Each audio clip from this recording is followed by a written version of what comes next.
porque ustedes lo pidieron. Llega a la pantalla grande, a la pantalla de filosófico. Conversaremos en este día con unos invitados especiales. Darío Antiseri desde Italia y el que está a mi izquierda, José Luis Sánchez Nogales desde España. Juntos veremos las parábolas que intentan demostrar o negar la existencia de Dios. Desde el punto de vista neopositivista. Y del oxoniense también. Hola a todos, soy Dario Antiseri. Quiero decir que estaré el día 21 de octubre en la ponencia que se llevará a cabo. Le invito a asistir todos. No se arrepentirán. Hola Cristian, soy José Nogales, sacerdote diocesano, y quiero decirte que estaré en tu programa, para demostrar ya, cómo se puede rescatar la metafísica y en ella a Dios. No se lo pierda. Este jueves 21 de octubre. Están todos invitados. Gran ponencia. No se lo pierdan.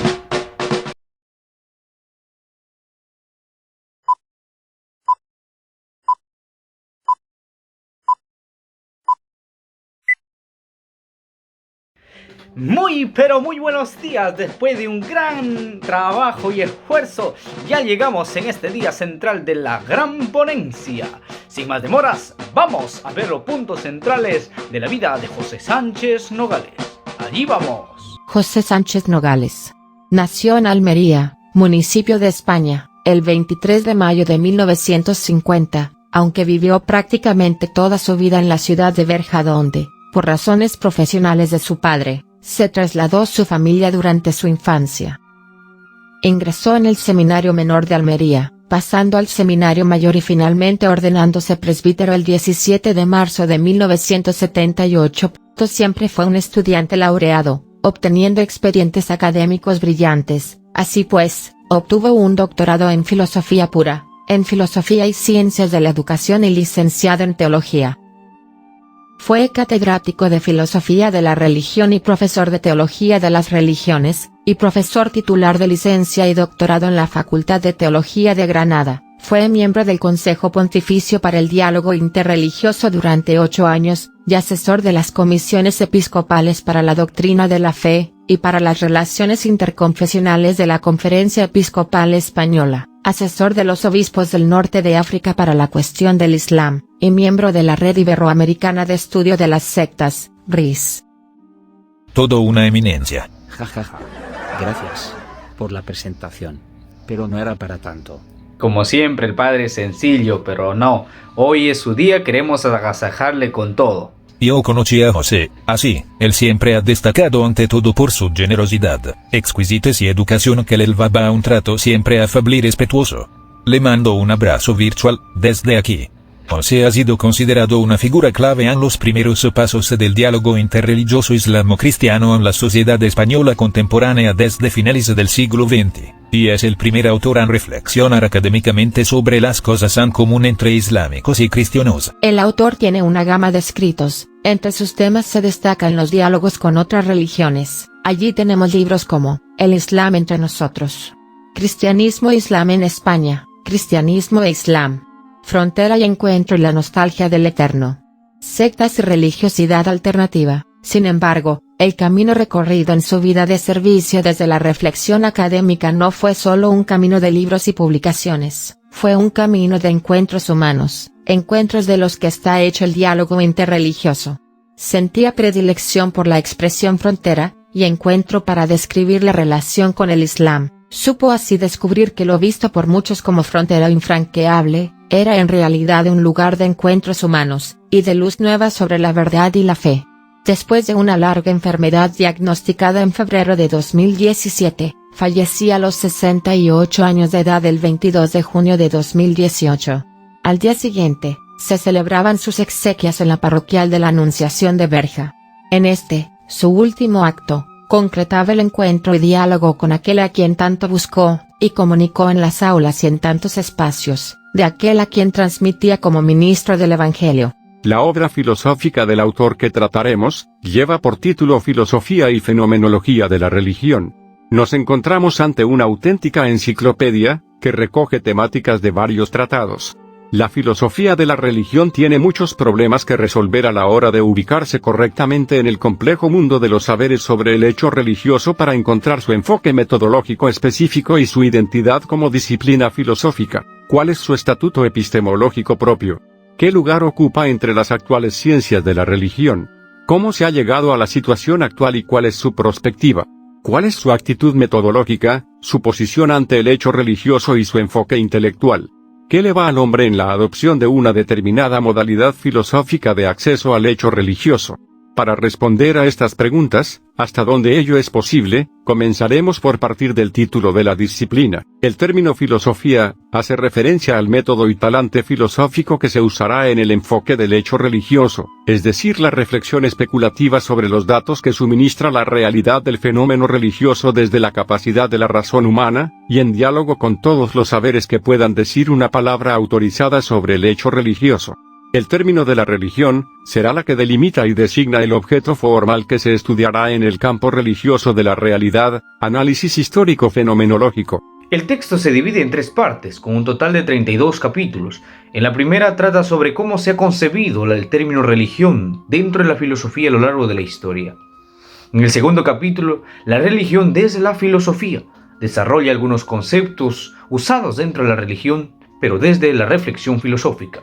Y en el tercer capítulo, Filosofía de la Religión, reflexiona sobre las corrientes filosóficas actuales, centrándose en el análisis de las pruebas clásicas de la existencia de Dios. Luego, concluye con unas breves páginas sobre la religión como forma de existencia, que sintetizan la postura personal del autor y con un índice general y otro de autores. Nosotros, para esta exposición, toparemos la tercera parte de la obra, y más específicamente el capítulo 23, titulado El lenguaje parabólico de Oxford en el marco neopositivista. Después de haber visto el contexto y en qué parte específicamente se encuentra en la obra del autor, para hablar de manera ordenada, hemos considerado para nuestra exposición la división que hace el autor en 5 subtemas. En el primero, titulado El neopositivismo y el lenguaje metafísico y religioso teológico. Vamos allí. En este primer subtema veremos una polémica intelectual, un debate filosófico entre los neopositivistas y los analistas de Oxford, acerca de si la metafísica es un conjunto de proporciones sin sentido o es que ellas abarcan una realidad compleja. Por ende, van actualizándose conforme las ciencias empíricas avancen. Veamos qué piensan. Para eso, damos pase al filósofo italiano Dario Antiseri, quien gustoso se ofreció para explicarnos las tesis fundamentales de cada uno de los bandos. Bien, después de un estudio exhaustivo de los principales expositores del neopositivismo, resumo en mi libro titulado El problema del lenguaje religioso 5 enunciados de las tesis principales del neopositivismo. En primer lugar, ellos consideran el principio de verificación como criterio de sentido. Es decir, si queremos saber si una proposición tiene sentido o no, tan solo debemos recurrir al criterio de verificación. La proposición Dios existe no tiene sentido, porque cuando recurrimos al criterio de verificación, esta nos dice que Dios no es objeto de verificación empírica porque no tiene cuerpo, solo aquellos que tienen cuerpo se pueden verificar. Por esa razón tienen como segunda tesis, que solo aquellas proposiciones que son verificables, solo ellas tienen sentido. Por lo cual, la proposición Dios existe, al no ser verificable, no tiene sentido. Para no estar viendo todas las proposiciones que existen en el mundo, ellos se han aferrado a las proposiciones matemáticas y lógicas. Porque estas son siempre verdaderas para todas las personas, desde todos los puntos de vista. Nadie puede dudar que 2 más 2 son 4. Si crees que y tú eres un comerciante de venta de ropa, te va a ir mal, porque cobras de 3 prendas en vez de 4. Así que las matemáticas son exactas y se pueden comprobar en la realidad. Y ustedes se preguntarán, ¿y por qué la metafísica no puede tener estos tipos de proposiciones irrefutables? Ellos consideran que la metafísica tiene problemas, pero son aparentes como por ejemplo el problema de Dios que ni siquiera se puede investigar, porque no se deriva de proposiciones empíricas, no tiene materia, no tiene realidad.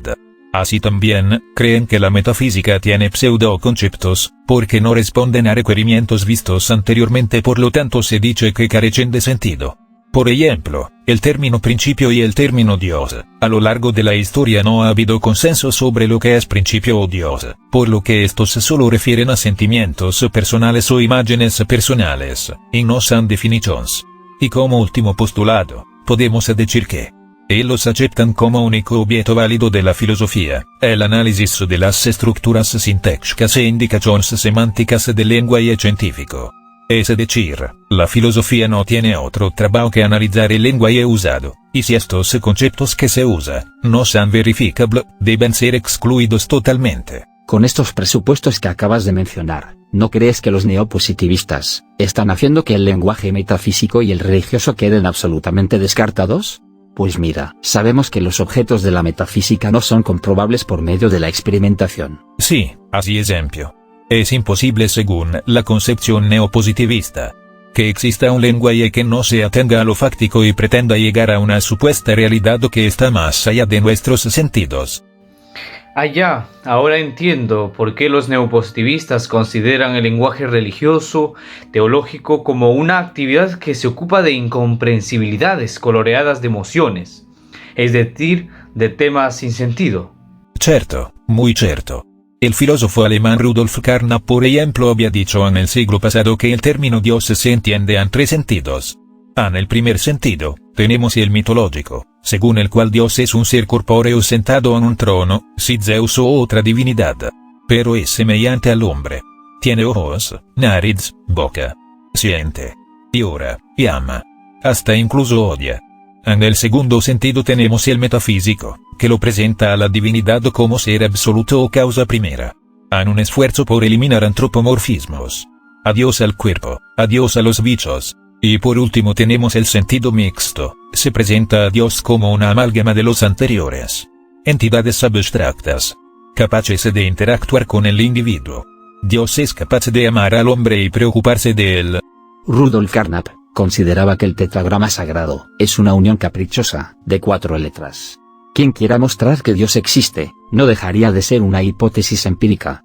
Ni siquiera es posible demostrar, no solo la no existencia, sino que es imposible demostrar la probabilidad de la existencia de Dios. El término Dios existe solo es una proposición metafísica que no puede ser verdadera ni falsa, sino simplemente carente de significado. ¿No creen que Carnap y los neopositivistas están cayendo en un ateísmo semántico?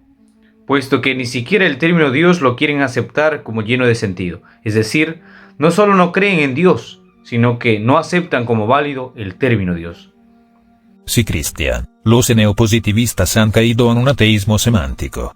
Pero es más, ellos pretendieron negar a la metafísica afirmando que solo tiene sentido aquellas proposiciones que se puedan verificar, de las que se puede predicar verdad o falsedad. Sin embargo, diciendo así, han caído ellos en una metafísica, una posición peculiar de metafísica. Si bien está cubierta por la posición empírico-positivista, no dejan de ser metafísicos en el fondo. Y es más, esta metafísica en la que han caído es muy dogmática, porque este presupuesto metafísico es sectario, unilateral, mutiladora de extensos ámbitos de la experiencia y del lenguaje humano. Porque no solo tenemos conocimiento empíricos de que una manzana cae, sino que experimentamos el afecto de una persona.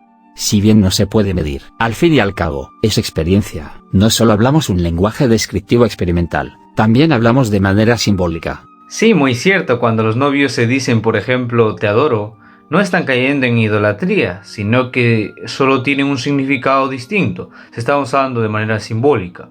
Ya entenderás el panorama que se vivía en los ambientes académicos del siglo pasado. Una crítica demasiado a la metafísica y sus actividades. Sin embargo, en Oxford, Inglaterra, los profesores e intelectuales superaron ese estrecho criterio de verificación, hasta el punto de que hay ciertos lenguajes que no se pueden analizar según los criterios de verdad y falsedad propios de las ciencias empíricas. Pero, esos lenguajes son ámbitos de fecunda investigación. Sí, pues, un filósofo austríaco argumentó que las teorías científicas empíricas nunca pueden ser probadas, pero pueden ser falsadas, lo que significa que Y debe ser examinada por experimentos decisivos para distinguir la ciencia de la no ciencia. Así es, Karl Popper fundó el falsacionismo. Puesto que en principio las teorías pueden ser infinitas, pero teorías comprobadas son fácticamente limitadas. Y cuanto más rápido se force una teoría, se abrirá un nuevo frente de investigación y de profundización en la realidad. A pesar de que Kant suspendió de sus funciones a los metafísicos y declaró la metafísica imposible como ciencia, existe desde siempre la convicción de que la razón humana tiene el destino singular, en uno de sus campos de conocimiento, de hallarse acosada por cuestiones que no pueden rechazar, por ser planteadas por la misma naturaleza de la razón, pero a las que tampoco puede responder por sobrepasar todas sus facultades. La perplejidad en que cae la razón no es debida culpa suya alguna. Se trata de un saber del que no se puede prescindir por una parte y tampoco podemos acabar de responder. Sin embargo, contrario a lo que piensan los positivistas, está al otro bando los profesores de Oxford, que dan una nueva valoración a la metafísica, que sin ignorar los problemas que sobre ellas pesan, descubren una gramática más profunda que recorre por el hondón de la realidad y de la vida. Posiblemente algo tenga que decir la metafísica respecto a esa gramática profunda, no sometible al análisis de la sintaxis ni la semántica empirista. ¿Qué nos dice, filósofo Antiseri, respecto a las tesis de los analistas de Oxford? El gentilicio de los que viven en Oxford es oxoniense. De ahora en adelante diré así, cuanto me refiera a ellos. Los oxoens consideraban que no tiene sentido pensar que toda metafísica carece de lógica o significación, puesto que la metafísica es tan solo una forma de ver el mundo. Así como los bioquímicos ven el mundo todo compuesto de elementos químicos. Si bien es cierto, hay metafísicas que han sido superadas, eso es porque estas metafísicas han pretendido ser uno suministrar chancha que informa datos científicos. Sin embargo, hay otras metafísicas que no han salido de su objeto de estudio. Estas metafísicas giran en torno a tareas éticas, políticas, y temas relacionados con las religiones o la psicología. Pero las metafísicas, en su estudio, ¿no pueden aportar alguna hipótesis científica a las demás ciencias? Claro que sí, justamente, hay muchos ejemplos de cómo los físicos astrónomos han logrado un conocimiento cierto a partir de supuestos metafísicos, como, por ejemplo, recién en 1851, se cerró completamente la idea de que la Tierra no es plana, sino un esferoide oblato, gracias al péndulo de Foucault, que demostró que la Tierra gira alrededor del Sol. Este es un marco más amplio en que el neopositivista estricto verificacionista bien es. La metafísica no es simplemente un conjunto de profesiones sin sentido, tiene una función en el conjunto de la vida y la cultura. Nadie estaría hablando de materia si no fuera por la metafísica que la define. Los químicos, cuando hablan de la combinación de elementos, su composición, etc., suponen que existe la materia. Ellos no demuestran que la materia existe ni siquiera lo definen. ¿Acaso el término materia no fue un concepto inventado y usado por primera vez por Aristóteles para referirse a la composición orgánica del cuerpo del hombre? ¿Acaso materia no está dentro de una teoría filosófica? ¿Cómo es que pretenden los neopositivistas afirmar que la materia no es posible si ellos en sus estudios tienen presupuestos metafísicos? Por otra parte, el título de este capítulo hace referencia precisamente al nuevo lenguaje parabólico en que esta polémica fue vertida. Ahora, diseñaremos un amplio panorama sobre la polémica y sus resultados. Para ello partiremos de la parábola de los dos exploradores que constituyó el desafío que puso el filósofo inglés Anthony Flew. Para tratar las parábolas, veamos el segundo subtema, el desafío de Anthony Flew. Anthony Garrard Newton Flew, más conocido como Anthony Flew, fue un filósofo inglés, perteneciente a las escuelas del pensamiento analíticas y evidencialistas, notable por sus trabajos en filosofía de la religión. Flew fue un gran defensor del ateísmo, argumentando que uno debería presuponer el ateísmo hasta que la evidencia empírica de un Dios apareciera. También criticó la idea de la vida después de la muerte, la defensa del libre albedrío al problema del mal, y el sinsentido del concepto de Dios. Sin embargo, en 2004 planteó su acercamiento al deísmo. Anthony Flew, de quien se ha dicho que fue el ateo más influyente del mundo, aseguró después creer en Dios. El libro controversial de su conversión se titula Dios existe. Cómo el ateo más influyente del mundo cambió de opinión. Antes de su conversión, como brillante ateo, propuso dos parábolas que nos decían que Dios no existe. Veamos cuáles son esas dos parábolas. La primera parábola es la del jardín en la jungla. Érase una vez dos exploradores que dieron con un claro en la jungla. En el claro crecían muchas flores y muchas malas hierbas. Un explorador dice: algún jardinero debe cuidar este terreno. El otro no está de acuerdo. No hay ningún jardinero. Así que montan sus tiendas y montan guardia. ningún jardinero es visto jamás. Pero quizás sea un jardinero invisible. Así que erigen una barrera alambrada de pujas, la electrifican, patrullan con sabuesos, porque recuerdan cómo el hombre invisible de Welx podría ser olido y tocado, aunque no podría ser visto. Pero ningún chillido sugiere jamás que algún intruso haya recibido una descarga. Ningún movimiento de alambre delata jamás un trepador invisible. Los sabuesos nunca ladran. Sin embargo, el creyente aún no está convencido. Pero hay un jardinero invisible, intangible, insensible a las descargas eléctricas, dice. Un jardinero que no tiene olor y no ha ruido. Un jardinero que viene secretamente a cuidar el jardín que ama. Al final, el escéptico se desespera. ¿Pero qué? ¿Qué queda de tu aserción original? Lo que tú llamas un jardinero invencible, intangible, eternamente elusivo. ¿En qué demonios difiere de un jardinero imaginario? E incluso de ningún jardinero en absoluto. Veamos también la siguiente parábola. El niño con cáncer inoperable. Érase una vez un niño con cáncer inoperable en la garganta. Todas las mañanas su padre terrenal salía temprano para trabajar y sacar dinero para hacer todo posible de curar a su hijo. Mientras que su otro padre, su Padre Celestial, no daba signo de interés. Pasaban los meses, los años, y nunca se presentaba.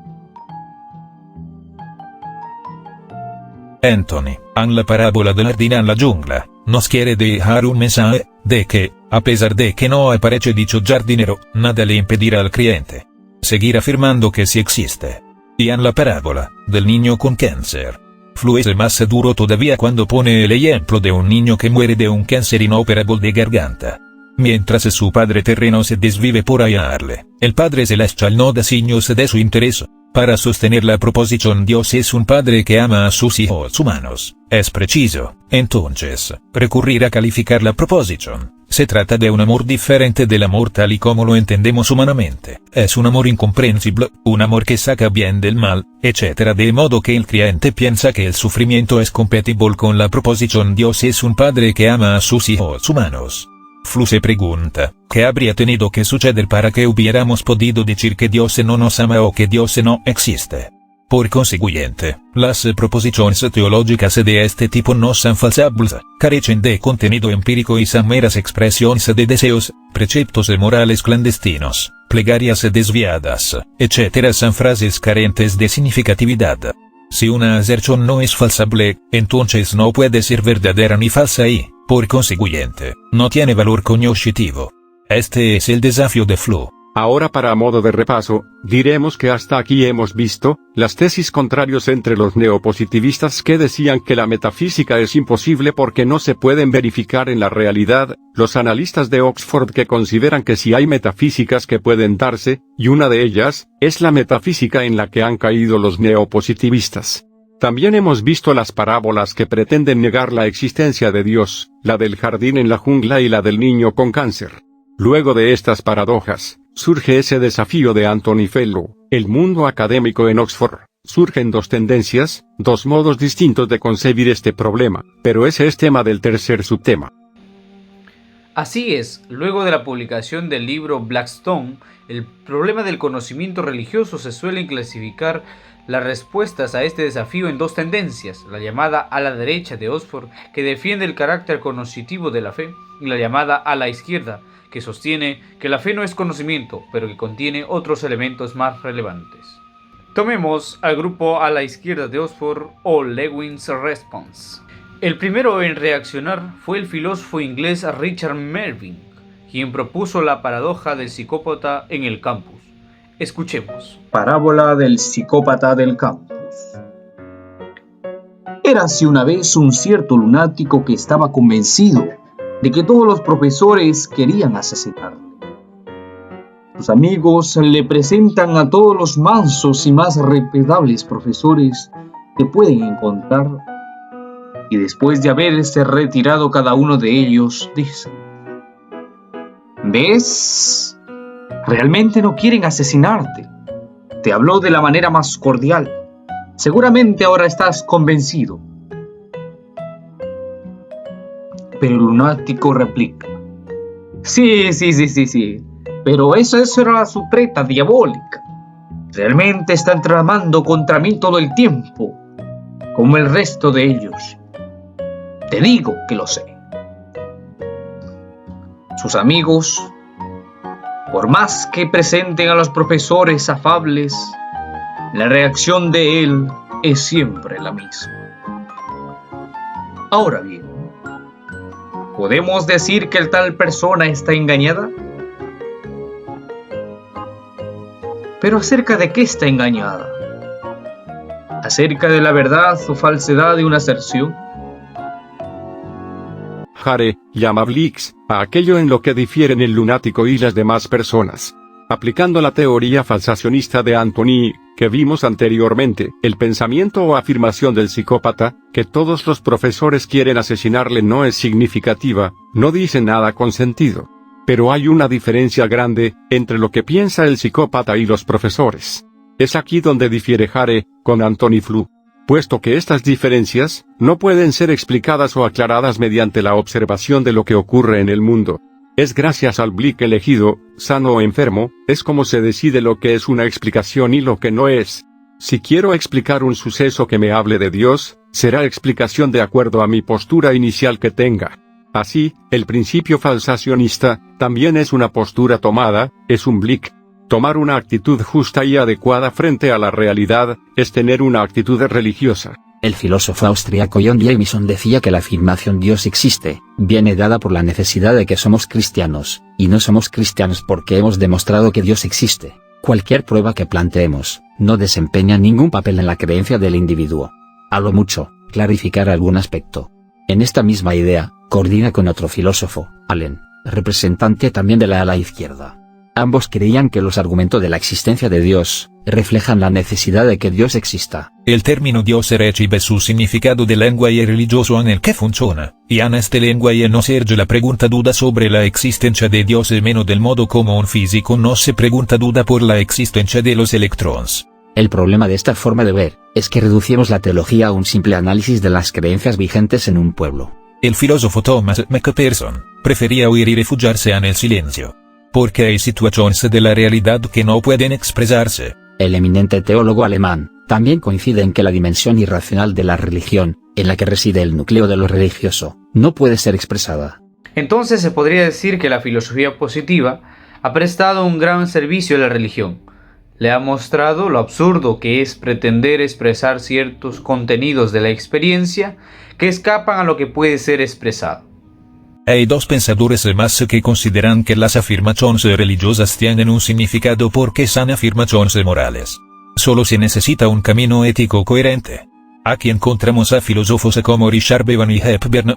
Ambos fueron acusados de reducir la religión a un emotivismo, dejando de lado la fe, que es la principal chispa que mantiene las afirmaciones religiosas. Por eso dirá Alfred Cyril Ewing, que es muy difícil que una emoción perdure sin el soporte de una fe verdadera. Finalmente, otros autores de esta corriente hablan de lenguaje religioso como lenguaje convencional. Alasdair MacIntyre, que considera que la religión tiene su propio lenguaje cuyas afirmaciones se justifican sobre la base de la autoridad. Después de haber escuchado las ideas de más de 9 filósofos como una forma de recordar, ¿nos pueden decir qué puntos comunes tienen estos autores de ala izquierda de Oxford? Sí, con gusto, Christian. Hay dos bandos que tienen puntos en común. La primera está en que todos consideran que el lenguaje religioso no me da información de la realidad, sino que adquiere significado dentro de la religión misma. Y también, consideran que no hay diferencias entre credos religiosos, puesto que todos se basan en una irracionalidad. Hemos estado viendo cómo los falsacionistas han propuesto parábolas o más conocido como lenguaje parabólico, para exponer sus pensamientos acerca de Dios y de la religión. Y qué curiosidad pues, el hablar en parábolas ha sido siempre una seña distintiva del lenguaje religioso y teológico. Ahí tenemos, por ejemplo, al Mesías con sus parábolas que están en la Biblia. Sí, pues, ya dichamos antes, que pretenden negar un conocimiento metafísico, pero ellos mismos ganan una metafísica. Eso demuestra que hay una necesidad de exponer la realidad, de encontrar sus fundamentos, es decir, tener una metafísica de la realidad. Ahora veremos el pensar del grupo de filósofos conocido como ala derecha de Oxford, que pertenece al subtema 4. Veamos ahora la siguiente parábola: el partisano y el extranjero. En un tiempo de guerra en un país ocupado, un miembro de la resistencia se encuentra una noche con un extranjero que le impresiona profundamente. Pasan esa noche juntos de conversación. El extranjero le cuenta al partisano que él mismo está del lado de la resistencia. En verdad, que está al mando de ella y urge al partisano a tener fe en él sin importar lo que suceda. El partisano queda enteramente convencido en el encuentro de la sinceridad y fidelidad del extranjero y se compromete a confiar en él. Nunca se encuentran de nuevo en condiciones de intimidad. Pero a veces el extranjero es visto ayudando a miembros de la resistencia y el partisano está agradecido y dice a sus amigos: «Está de nuestro lado». A veces es visto con el uniforme de policía entregando patriotas al poder de ocupación. En estas ocasiones sus amigos murmuran contra él: «¿No te dijimos que él no está de nuestro lado? Es el traidor». Pero el partisano, no obstante, dice: «No, amigos, él está de nuestro lado». Él aún cree que pese a las apariencias, el extranjero no le engañó. A veces pide ayuda al extranjero y la recibe, entonces está agradecido. A veces le pide y no la recibe, entonces dice: «El extranjero sabe lo mejor». A veces sus amigos exasperados dicen: «Bien, bien. ¿Qué tendría que hacer para que admitas que estás equivocado y que él no está de nuestro lado?». Pero el partisano se niega a contestar. No consentirá en poner a prueba al extranjero. Y a veces sus amigos se quejan. «Bien, y si eso es lo que tú quieres decir con su estar de nuestro lado, cuantos antes se pase al otro lado, tanto mejor».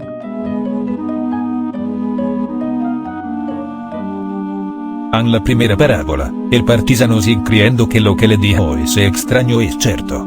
Confía en él, porque tuvo una experiencia, un contacto directo con el extranjero. En cambio los demás, solo escucharon la noticia, pero nunca tuvieron una experiencia directa. Sí, justamente, el autor de esta parábola considera que él creerá mucho tiempo o poco tiempo, todo depende de dos cosas. En primer lugar, la impresión que el extranjero creó en el partisano, en el momento de la conversación. Y en segundo lugar, dependerá de la manera que él tome el comportamiento del extranjero, o concluye que el extranjero no está de su lado, o sí está de su lado, pero que tiene razones para atraer su ayuda, demostrarse como si no estuviera de su lado. Eso mismo dicen la gente que tiene la experiencia de Dios. Él nos dice que nos ama, que está de nuestro lado, y cuando llegan las pruebas muchas veces las personas se preguntan si de verdad Dios se acuerda de ellas. Esta ambivalencia puede destruir o no la fe del creyente. Todo depende de la impresión que Dios ha creado en la vida y de la postura que tome el creyente, es decir, considerar que es una prueba de su fe, que Dios le pone esas dificultades para hacerlo más fuerte. Hay dos proposiciones: el extranjero está de nuestro lado, y Dios ama a los hombres. Ambas se pueden interpretar de tres modos diferentes. En primer lugar, se puede entender como una hipótesis provisional a descargar si la experiencia cuenta contra ellas. En segundo lugar, como significativos artículos de fe. Y finalmente como fórmulas bajas en las que la experiencia no influye y que no influye en la vida. Veamos a continuación la siguiente parábola: los peregrinos a la ciudad celestial. Érase una vez dos hombres que viajaban juntos a lo largo de una carretera. Amigo, amigo, esta carretera conduce a la ciudad celestial. El otro le responde, no, amigo, esta carretera no conduce a ninguna parte. Pero dado que esta es la única carretera que hay, ambos deben recorrer. Amigo, ¿cuántas veces has viajado por este camino? Es mi primera vez, respondió el otro. ¿Y tú? Yo tampoco he viajado, no tengo tanta experiencia, no sé cómo será nuestro viaje. Dado que ninguno ha hecho este camino antes, y por tanto ninguno es capaz de decir que encontrarán a la vuelta de cada próxima esquina. Durante su viaje, ambos se encuentran con momentos de refresco y deleite y con momentos de dificultad y peligro. Mira, amigo, qué lindo paisaje, mira tantos animales. El otro responde moviendo la cabeza, afirmando que tiene la misma admiración. Conforme pasa el tiempo, ven piedras que descienden del cerro y dicen, amigo, amigo, ¿qué desastre de carretera es este? ¿Cómo es que un lindo paisaje trae luego grandes dificultades de viaje? El hombre le voltea, le mira y le dice, ¿no te dije que este viaje es un vagar inevitable y sin sentido? ¿Una carretera que se dirige a ningún lugar? No, amigo, no pienses eso. Esta carretera es un peregrinaje hacia la ciudad celestial, y este paisaje que vemos ahora es una muestra de lo que nos espera cuando lleguemos a nuestra meta. Y si bien para ello tenemos que pasar estas piedras, no son más que pruebas que nos hacen afirmarnos en nuestras decisiones y nos dan lecciones de que cuán grande es nuestra fortaleza. Estas piedras son preparadas por el rey de esa ciudad y diseñadas para hacernos un ciudadano digno cuando al fin lleguemos allí. El otro se ríe y con carcajadas le responde, yo no veo cómo es que crees que esto sea una prueba. No hay esa ciudad celestial en el que tanto tú crees. No hay propósito unibarcante que ordene nuestro viaje. Solo la carretera misma y la suerte de la carretera con tiempo bueno o malo. Así, durante el curso del viaje, la disputa entre ellos no es experimental. No albergan expectativas diferentes acerca de los detalles venideros de la carretera, sino solo acerca de su destino último. Y sin embargo, cuando vuelvan a la última esquina, será manifiesto que uno de ellos ha estado en lo cierto todo el tiempo y el otro equivocado. De este modo, si bien la disputa entre ellos no ha sido experimental, no obstante, desde el comienzo ha sido una disputa real. No meramente han sentido de modo diferente acerca de la carretera, porque uno estaba diciendo apropiadamente y el otro inapropiadamente en relación con el estado de cosas real. Sus interpretaciones opuestas de la carretera constituían aserciones genuinamente rivales, aunque aserciones cuyo estatus de aserción tiene la característica peculiar de estar retrospectivamente garantizado por un enigma de fe. En esta parábola, se puede notar cómo ambos tienen una forma distinta de ver los problemas. Mientras que en uno, el viaje tiene sentido, cree que cuando todas las dificultades las pase, le premian por ser decidido. El otro cree que es un viaje sin sentido, y que los problemas son un motivo más para malograr la vida. Seísmo ya la doctrina cristiana, que considera las enfermedades o dificultades de la vida como una forma de purificación para alcanzar el cielo. Así esta vida es un camino al cielo, es un negarse a vivir la vida en este mundo, para vivir en el cielo, sacrificarse por la humanidad, cargar su cruz, para alcanzar la patria eterna. Escuchemos la siguiente parábola. Si bien es cierto, no tiene propiamente una narración, con inicio, nudo y desenlace, esta parábola tan solo hace alusión que por medio del lenguaje teológico se puede evocar experiencias religiosas, como por ejemplo, cuando el creyente se encuentra ante su limitación humana, su finitud, se pone a contemplar la infinitud de Dios, le hace encontrar esa coordinación con el Creador. Y la parábola tercera, más que un relato, es una exposición de cómo el lenguaje teológico tiene la función de evocar situaciones religiosas, provocando así que el hielo se rompa, es decir, provocar una repentina intuición que hace salir de una situación problemática. Tener experiencias de Dios de manera que sea una experiencia personal entre un yo y un tú, suele hacer que se rompa ese frío de actuar y sentir. Ya no son dos personas desconocidas, Dios y el hombre, sino un yo y un tú capaz de conectar. Existen tres caminos por los cuales el lenguaje teológico puede evocar situaciones religiosas. En primer lugar, cuando el lenguaje es usado de manera negativa en términos como inmutable, impasible, infinito, etc. Y cuando se medita sobre estos términos que nos sobrepasan, que están más allá de nuestra experiencia, se evoca una situación religiosa de compromiso y confianza. En segundo lugar tenemos los conceptos límites, tales como unidad divina, perfección, simplicidad que obligan al hombre en la frontera de reconocimiento y la entrega confiada. Y finalmente tenemos la situación religiosa puede ser evocada mediante calificativos inapropiados, correctos cuando se usan en la lengua corriente, sabio, bueno, etc., asociados a calificativos extraños, como infinitamente, perfectamente, etc. Tales calificativos se maltratan hasta casi eliminar el significado ordinario de los modelos ordinarios. Pero tienen como función desarrollar el modelo originario en una dirección que permita la germinación de la situación religiosa. Luego de haber visto varias parábolas que intentan responder al planteamiento de Anthony Flew, que presentó en sus parábolas el jardín de la jungla y del niño con cáncer incurable, donde el jardinero no aparece, ni Dios muestra señal alguna de su interés. Ahora veremos la última parábola, cuyo autor tenemos la dicha de conversar hoy. Me estoy refiriendo nada más que nada menos a Darío Antiseri. Darío Antiseri, en su monografía acerca del lenguaje religioso, ha querido contribuir él mismo, con su propia parábola, a enriquecer esta nueva forma de lenguaje sobre Dios y la religión que se viene desarrollando en Oxford. Lo nuevo, por consiguiente, es que ha florecido en un ambiente fundamentalmente analítico y neopositivista, como modo de expresión de ideas falsacionistas acerca del asunto religioso. Antiseri propone una parábola sobre la analogía, a la cual define de un modo sugerente: la analogía es el tormento al que se ve sometido un lenguaje, nacido para unos determinados fines y funciones, para que exprese y funcione con vistas a otros fines. Así construye su parábola que reconoce defectuosa.